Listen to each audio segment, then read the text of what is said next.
Está sancionado pela presidente Dilma Rousseff o novo Código de Processo Civil, o CPC.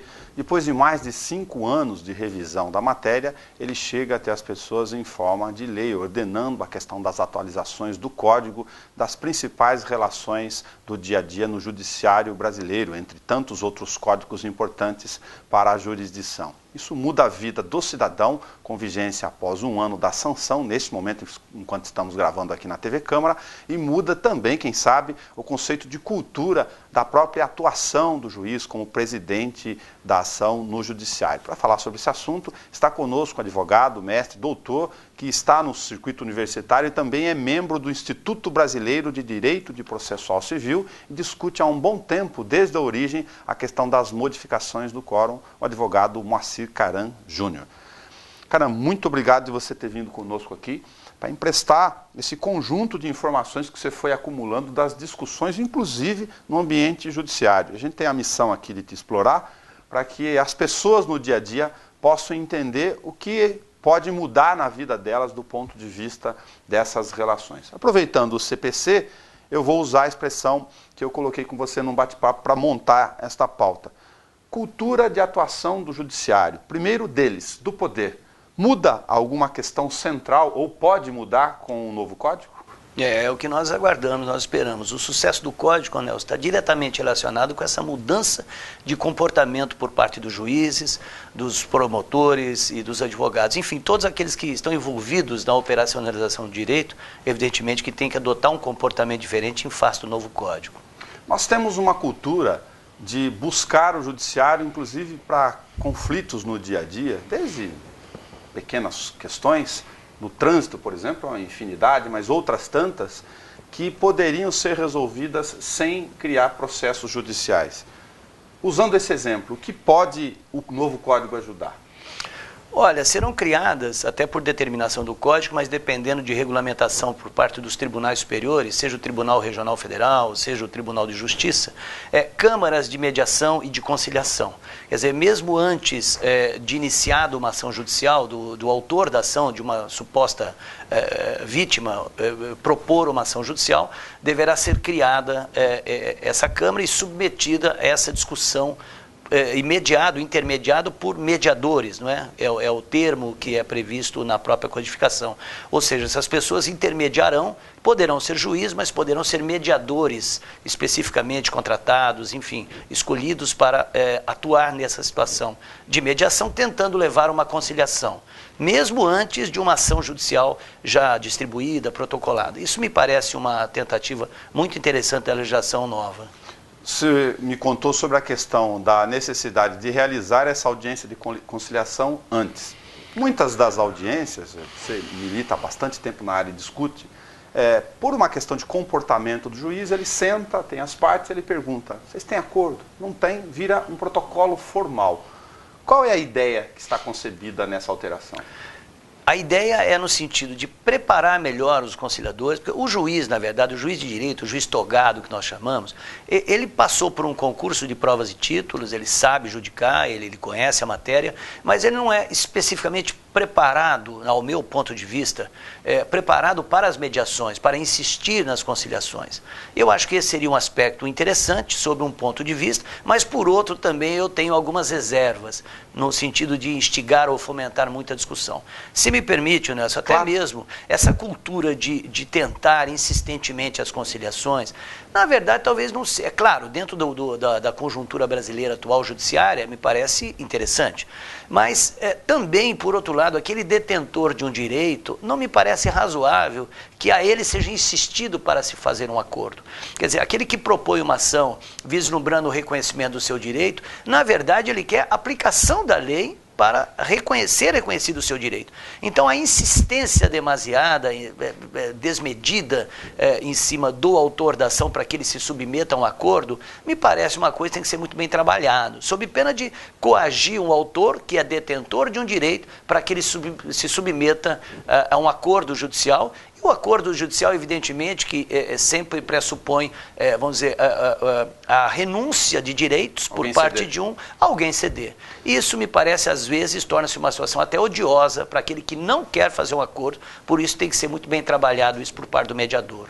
como toda ferramenta, ser bem utilizada. Aí você me deu uma expressão que pode, no mínimo, trabalhar essa questão de forma mais equilibrada, inclusive do ponto de vista cultural, que é o juiz ser vocacionado e a equipe dessas câmeras, pressupondo que no tempo elas sejam também formadas por pessoas que têm esse espírito, têm esse perfil, que isso possa também evoluir do ponto de vista dessas relações. Sem dúvida, é isso que nós esperamos, que seja preparado, trabalhado o mediador. Quer dizer, que seja uma pessoa individualmente considerada, que tenha uma experiência, que seja vocacionada, conforme o termo melhor adaptado, mas, enfim, e que ele saiba conduzir essas mediações a ponto de não propor um acordo para o autor de uma ação judicial, por exemplo, justificando ou fundamentando que é melhor para ele submeter o acordo do que aguardar a tramitação morosa de um processo. Quer dizer, não é possível ser justificada a possibilidade de uma conciliação com a morosidade do Poder Judiciário por outro lado. Isso não me parece uma coisa saudável. Não é? Tem que se propor a ele um acordo, mas dentro dos parâmetros que ele espera fazer um acordo sem forçamento, sem coações, o que hoje, por vezes, dependendo de alguns juízes, nós percebemos um forçamento assim na pessoa do autor para que ele se submeta a um acordo. Algumas outras situações, já me deparei, poucos casos, graças a Deus, onde o juiz até nos disse que ali na vara dele, na audiência dele, era impossível não se fazer um acordo. Parece que soa até uma coisa um pouco arrogante por parte do advogado, por parte de uma das partes, que não queiram se submeter ou conversar sobre um acordo judicial. Quer dizer, isso não pode acontecer, evidentemente. Senão você fere outros direitos consequentes paralelos nessa relação. E aí eu coloco, para consolidar essa primeira parte, uma outra questão. Muita gente vai sim no judiciário porque o outro cidadão desdenhou do direito dele e foi mesquinho, às vezes até, em não reconhecer aquilo que estava pronto ali. Eu citei o acidente de trânsito aqui, mas poderiam ter outras tantas questões relacionadas a dívidas ou compromissos que alguém deixou de cumprir o seu papel básico de cidadão. Por isso que a preocupação de não forçar a barra. Exatamente isso, exatamente isso. E mudar essa cultura que nós observamos no dia a dia, do sujeito falar assim, vai lá e coloca no pau, vai para a justiça então, vai ver os seus direitos reconhecidos, propõe ação judicial. Quer dizer, até como uma forma de desdenhar, não é, do direito daquele que supostamente detém efetivamente o direito. Quer dizer, isso tem que mudar urgentemente. As pessoas, de certa forma, têm que temer, ou para não dizer respeitar, o Poder Judiciário. Não desdenhar quando alguém diz que vai levar aquele reconhecimento de um direito às barras do Poder Judiciário. Ele tem que ser respeitado e até, de certa forma, temido, para que se obedeça às determinações legais. Num segundo ponto ainda sobre essa questão desse raciocínio, você me contava sobre a questão de que muita gente entra com recurso só para ver o negócio rodar. Né? Fala do conceito protelatório, mas aí eu vou entrar, vou enroscar porque vai levar 20 anos, aí o cara pendura na demora do judiciário para deixar o outro mofando lá. É fato, Nelson. O CPC mexe um pouco com isso? Mexe porque o novo CPC, na verdade, ele diminui as tramitações, os atos processuais passaram a ser mais sumarizados, mais sintetizados. Quer dizer, a tramitação do processo, e a tramitação do processo está relacionado com a junção de atos processuais concatenados, um depois do outro, e visando sempre a providência judicial, que é uma decisão final, uma sentença do juiz. Nesse aspecto ficou muito bom, ao meu ver. Quer dizer, teoricamente, legislativamente, houve uma redução desses atos, do caminho a ser galgado para se obter uma decisão judicial.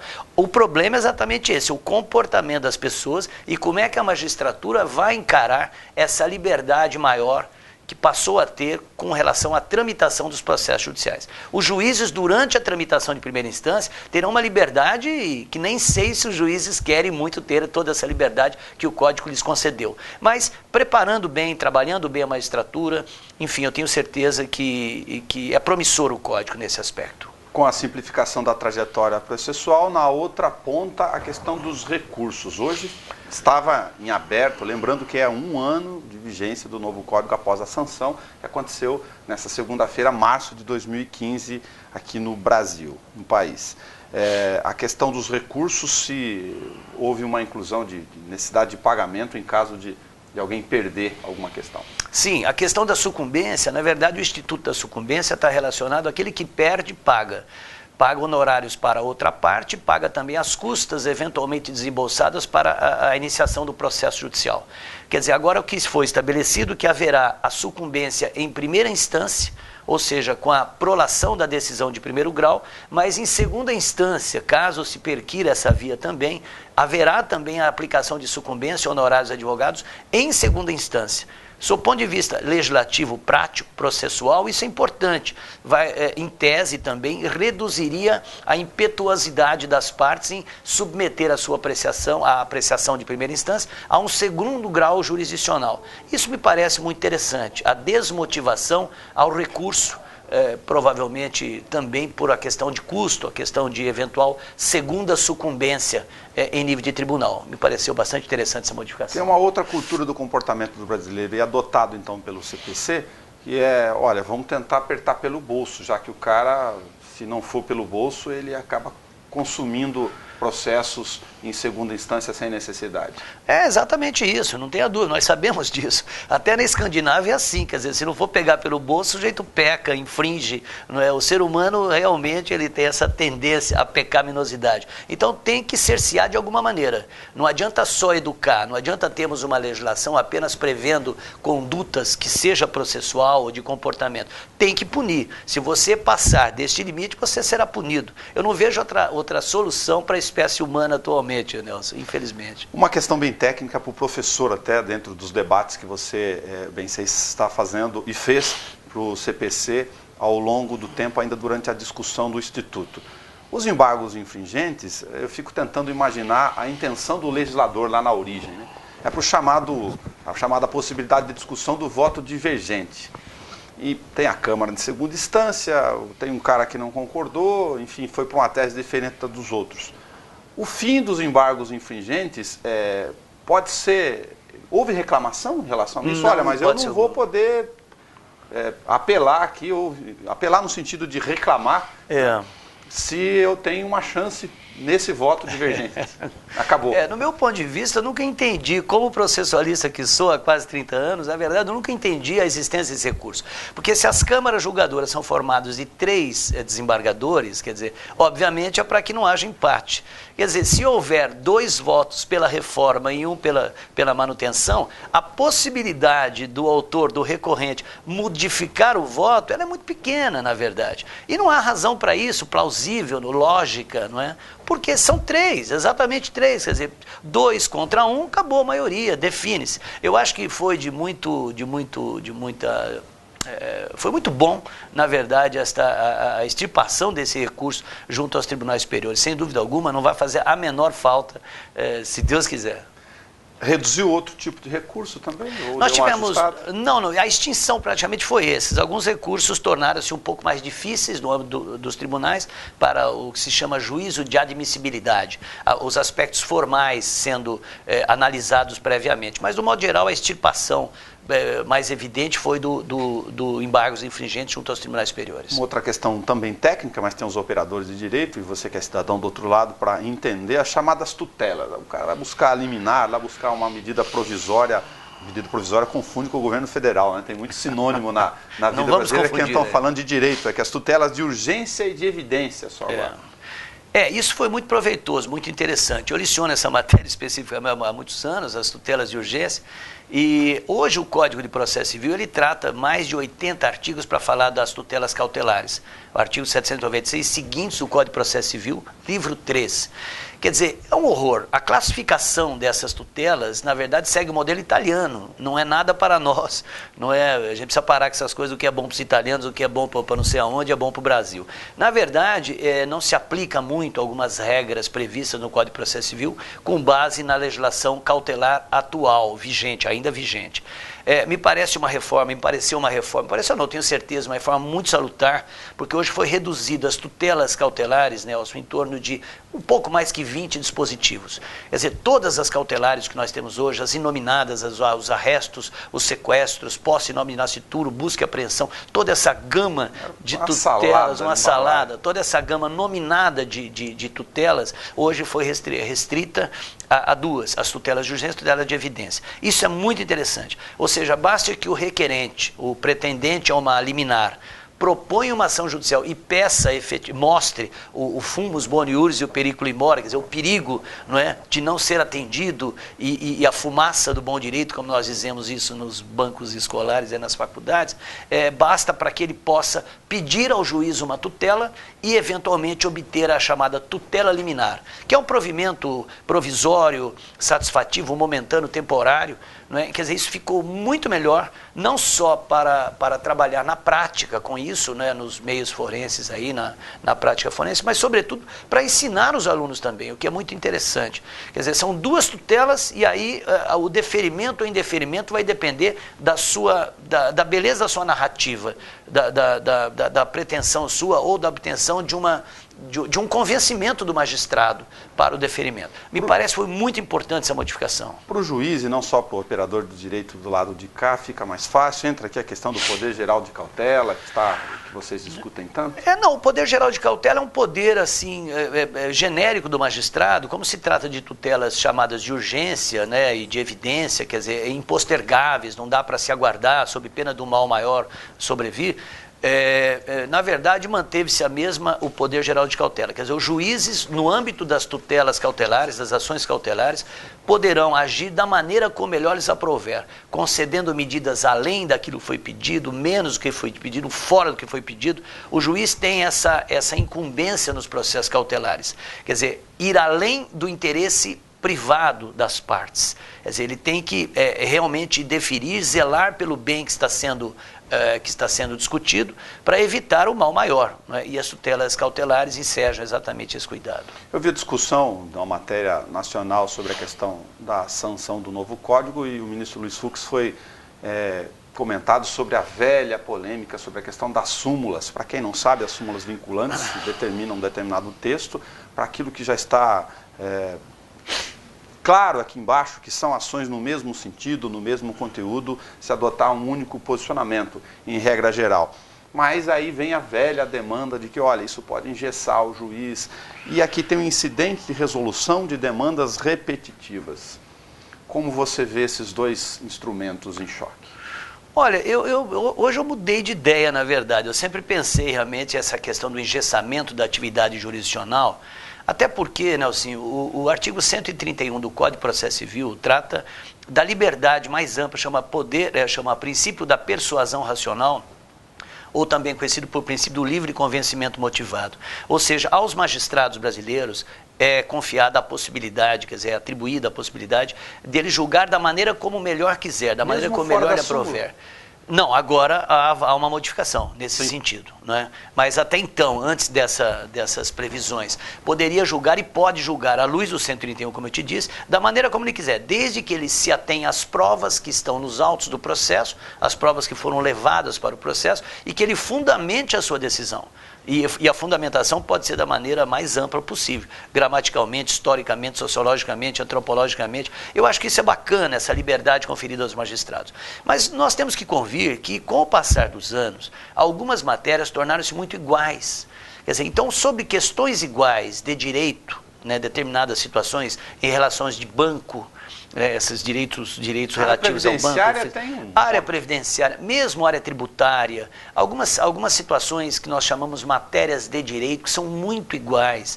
Me parece hoje, depois da minha mudança de ideia a respeito disso, me parece salutar, importantíssimo que se estabeleça um critério único para que não haja esse desconforto da sociedade em saber que, dependendo do juiz que tramitar a ação judicial, terá um julgamento diferente do outro. Eu acredito que isso deva mudar substancialmente a concepção da magistratura também, no sentido de não permitir mais que se caminhe, que se dê andamento a um determinado processo, se já existe um pré-julgamento a respeito daquilo, ou seja, uma súmula que estabelece um critério de julgamento. Eu acho que isso é importante para a sociedade, para saber que aquela discussão ele será vencedor ou aquela determinada discussão ele não terá possibilidade de ser vitorioso. Aí eu fico me imaginando, e vou colocar na posição de leigo aqui para não saber como funciona isso na Suprema Corte do país, eles têm lá a radiografia de todas essas demandas dos processos que chegam em terceira instância e tem a fila clara daquilo que é repetitivo no judiciário. vai caber ou cabe à Suprema Corte, com esse instituto aqui, olhar com muito mais carinho ainda a fixação de uma súmula, tipo ter parcimônias? Claro que sim, porque são menos pessoas suscetíveis de serem convencidas a tender para um lado ou para outro em termos de um entendimento judicial ou um entendimento de direito. Eu acho muito mais fácil do que você estabelecer critérios para cada juiz individualmente considerado. Quer dizer, se existe uma corte maior que estabeleça um tipo de entendimento, é claro que fica muito mais fácil. Ou seja, sobre aquele entendimento, seja de norte a sul do país, de leste a oeste, seguirá esta súmula. Mas é importante ressaltar também que pelas disposições constitucionais e mesmo do Código de Processo Civil, vindouro agora, que passará a vigorar a partir de março do ano que vem, ainda assim, não me parece que alguns juízes estariam tolhidos de julgar da maneira como melhor lhes aprouver. Entendeu? Porque se a Constituição diz que ele, fundamentando, todas as decisões deverão ser fundamentadas, e o Código diz que ele teria a prerrogativa de julgar como lhe parecer melhor, não sei como agirão alguns juízes. Eu tenho a impressão que alguns juízes rebeldes, poderão julgar contrariamente a uma determinada súmula, por outras previsões constitucionais ou por outras previsões legislativas. Quer dizer, isso pode levar aí também a algumas ações diretas de inconstitucionalidade ou de inconstitucionalidades junto ao Supremo Tribunal Federal. Eu acho que isso vai surgir um conflito aí. Cara, uma questão que, coincidentemente, no ambiente de crise econômica, financeira, surge com maior volume também no judiciário, que é a vida das empresas que estão em dificuldade financeira. Eu me refiro aqui no CPC à questão das intervenções. Você me falava dessa preocupação de ter parâmetros para que as intervenções judiciais em empresas não acabassem tornando o morto fora da UTI antes que ele fosse lhe dado um remédio. Existe essa preocupação embutida nesse instituto? Existe sim, Nelson. Eu acho que o Código caminhou bem nesse aspecto, porque a preocupação dele é que uma empresa brasileira, por exemplo, ela é formada por várias pessoas, vários funcionários que são, vamos dizer, chefes de várias famílias. Então, a intervenção desmedida, sem critérios, de uma empresa por parte do Poder Judiciário, poderá comprometer a sua saúde financeira, a sua saúde administrativa. E é isso que o legislador processual tomou muita cautela em criterizar um pouco melhor essas intervenções do Poder Judiciário junto às empresas. Por exemplo, as chamadas penhoras online. Tem que se avaliar primeiramente quanto é que vai poder se penhorar de uma determinada empresa. Qual o percentual que ela suportará para pagamento aos seus devedores. Muitas das vezes se deve por conta da conjuntura econômica brasileira, por circunstâncias pontuais. Então o legislador teve uma preocupação, eu acho que foi muito importante essa preocupação, no sentido de agredir patrimonialmente ou agredir as finanças de uma empresa, mas dentro de critérios estabelecidos previamente, para que não haja esse caos total na saúde. Fica a ideia de que tem um devedor aqui, você não cumpriu sua obrigação, vamos na boca do caixa e quebra o fluxo. Esse é um outro problema, Do exatamente. dia a dia. A pior da boca do caixa é um dos problemas terríveis, porque normalmente o oficial, chamado de meirinho, oficial de justiça, ele não tem muito esse critério, quer dizer, o que ele achar ele vai penhorar. E aí você acaba desfalcando uma empresa, a empresa precisa de dinheiro, ela não pode ter seu nome protestado, ela não pode ter bens penhorados, não pode ter, enfim, nomes negativados, o seu nome negativado. Quer dizer, então, parece que caminhou bem o legislador nesse sentido, uma preocupação humanitária, talvez. Uma questão aqui que, como leigo, me saltou aos olhos em particular, porque achei que já estava isso sedimentado no Código atual. A questão do impedimento da atuação do juiz quando qualquer das partes for representada por escritório da advocacia, o cônjuge, o companheiro, enfim. Isso já não estava impedido? Estava sim, no artigo 134, 135 do Código de Processo Civil atual, vigente, já prevê os casos de impedimento e suspeição. Apenas houve uma ratificação dessa medida para que não haja violação ou comprometimento daquilo que nós conhecemos por a necessária imparcialidade do magistrado. Quer dizer, se houver o escritório de advocacia que represente uma das partes em que o juiz preside esse mesmo processo, ele deve se declarar impedido ou suspeito, passando ao seu sucessor imediato para administrar aquela causa. O próprio juiz pode fazer isso de ofício, inclusive. O próprio juiz, ele mesmo, a partir do momento que ele observar as partes, quem são as partes, ele já pode se autodeclarar suspeito ou impedido, o que já existe, inclusive. Ele pode ou ele deve? Ele deve, sem dúvida alguma, claro. Sem dúvida alguma. Sem dúvida alguma. Mas se ele quiser, por convencimento pessoal, ele pode continuar? Ele pode, mas aí estaria suscetível a recurso também, não é? Se a parte acreditar ou tiver razões plausíveis para acreditar que ele não deve figurar no processo, por alguma questão, Sim. alguma suspeita, poderá recorrer à superior instância, e a superior instância vai avaliar, vai perguntar para o juiz também se ele é ou se não é suspeito, e vai decidir ao final. A contagem dos prazos em dias úteis também resolvida no novo Código? Ah, sem dúvida, também houve essa modificação, isso é bastante importante aos advogados, porque atualmente nós éramos, por exemplo, intimados numa quinta-feira, por exemplo, o prazo começava a contar no dia subsequente, contava a sexta, o sábado, o domingo, prazo de 5 dias, por exemplo, era um terror para nós advogados. Nós tínhamos comprometidos, exatamente, comprometidos no nosso final de semana. Me parece aí que ficou muito justo para o profissional da advocacia e também foi positivo, mais um aspecto positivo do Código. E uma outra questão, tratando com humor aqui, bater na porta do Caran entre 20 de dezembro e 20 de janeiro. Eles têm o recesso forense e o prazo está contando aqui. Graças a todos os deuses, isso era um problema real. É um problema para nós atualmente, né? Porque nós sempre aguardávamos os provimentos do Tribunal de Justiça nos finais de ano para saber se ia ser ratificado o nosso recesso forense, que é de 20 a dia 7 normalmente, agora passou o dia 20. Enfim, era uma instabilidade. Quer dizer, não dá para você se programar, não dá para largar o seu escritório, porque por mais que você tenha auxiliares, advogados associados, na verdade é muito comprometedor, porque você não pode largar suas coisas. Então esse é um problema que nos dificultava a programação. E hoje todos nós vivemos uma situação difícil no país, quer dizer, você precisa se programar ou você não viaja. Então isso me pareceu um aspecto também altamente positivo, favorável à classe da advocacia. Entre tantas outras mudanças, a gente está colocando algumas das principais, lógico aqui, não daria para falar inteirinho do CPC num único programa, mas para que você em casa tenha noção de como isso modifica a relação de sua vida, numa alteração de uma legislação. Aí eu vou emprestar a discussão do CPC para perguntar para você que está com os colegas dentro do circuito universitário, se outros códigos, como o Código de Processo Penal, se eles também merecem o mesmo andamento, tem anteprojeto em andamento no Congresso também, tal qual o CPC, para que essas questões que a gente está analisando aqui do ponto de vista civil também frequentem as outras matérias. Sem dúvida, nós precisamos estar sempre renovando, porque as legislações, na verdade, elas devem virar reboque das modificações sociais. Nós vivemos hoje um pesadelo com o Código Penal e o comportamento da sociedade brasileira com um índice absurdo, assustador de criminalidade. Eu acho que não tenho certeza que o Código Penal é o nosso próximo desafio.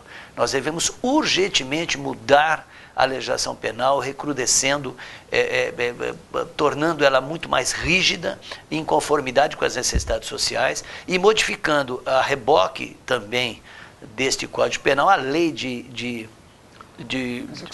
execuções penais. Isso é um desafio para todos nós, porque nós sabemos o que tem acontecido, não é, ao sistema penitenciário. Então, me parece que nos próximos meses, anos, espero que meses, mas nos próximos anos, já inicia-se uma discussão em nível de Congresso para modificar urgentemente a realidade do Código Penal brasileiro. Na sua peregrinação pelo Instituto ou não, discutindo a questão do CPC, você me contou sobre questões, eu vou pedir para você emprestar essa informação para a gente dividir com quem está em casa, sobre como funciona a justiça em outros países. Você me falava sobre a questão online, do chamado processo eletrônico aqui, a situação do Chile, salvo engano, que é completamente diferente da nossa realidade.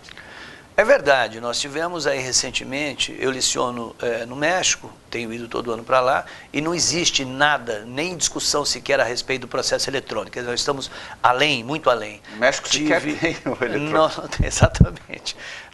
Eu tive agora em agosto também dando palestras no Chile, Santiago? Em Santiago do Chile, dentro da Universidade Autônoma. E tive lá discutindo essas questões também. Quando eu falei do nosso processo eletrônico, que já estava vigorando, foi uma surpresa para todos. Eu tive que, inclusive, restringir a minha palestra a essa temática, do qual nós estamos também aprendendo, né? Nós estamos todos engatinhando aí, para falar sobre o processo eletrônico. A Argentina já está iniciando essa discussão e alguns setores pontuais do Poder Judiciário já existe processo eletrônico, mas ainda acanhadamente. Então, nós brasileiros estamos nesse aspecto muito à frente. E eu confesso a você que, por mais que tenha sérias dificuldades em mexer com esse mundo eletrônico. A minha geração, talvez a sua um pouco menos, mas ele veio para resolver os problemas realmente. Nós precisamos muito menos ir aos fóruns hoje, as aglomerações junto a juízes, a promotores. Nós resolvemos tudo por intermédio do site onde nós endereçamos as nossas petições. Então nós caminhamos muito a esse respeito. Ainda, na minha modesta opinião, merece alguns reparos ainda no site em relação a tamanhos de documentos para escaneamento. Existem alguns problemas, mas eu tenho certeza que nos próximos meses aí, agora inclusive com o advento do novo código que estimula muito, não é, e dá condições para que o processo eletrônico avance, eu tenho certeza que nós vamos melhorar e muito ainda essa sistemática eletrônica, que é uma realidade nos países já de primeiro mundo. Cara, muito obrigado por você emprestar o seu tempo, a sua dedicação do ponto de vista do trabalho profissional, para dividir isso com as pessoas que estão em casa. Agradeço muito, estou sempre à disposição de vocês para esclarecer esses pontos. Muito obrigado. Está em vigor, pelo menos do ponto de vista de sanção, o novo Código de Processo Civil. Em março de 2016, ele passa a valer na vida do judiciário brasileiro e na sua que está em casa.